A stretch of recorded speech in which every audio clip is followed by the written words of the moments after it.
Sementara itu, pemirsa, bakal calon gubernur Sumatera Selatan Heri Amalindo mempunyai 15 program unggulan yang sangat diharapkan masyarakat jika terpilih menjadi gubernur Sumatera Selatan.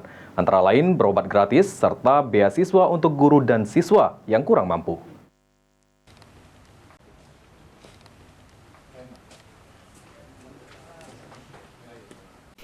Bakal calon gubernur Sumatera Selatan Heri Amalindo mempunyai 15 program unggulan yang sangat diharapkan masyarakat jika terpilih sebagai gubernur Sumatera Selatan.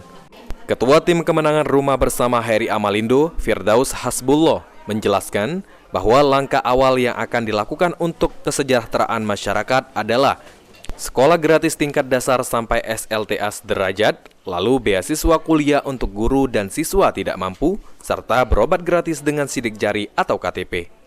Lalu peningkatan SDM dan infrastruktur kesehatan, internet gratis sampai ke desa, dan peningkatan tata kelola desa.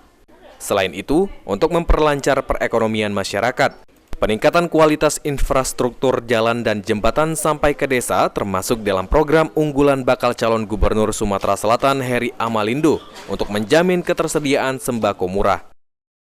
Yang rata-rata yang memang menjadi harapan rakyat terhadap gubernur Sumatera Selatan ke depan, seperti sekolah gratis, berobat gratis, dan juga kuliah gratis bagi yang punya prestasi tapi dia tidak mampu.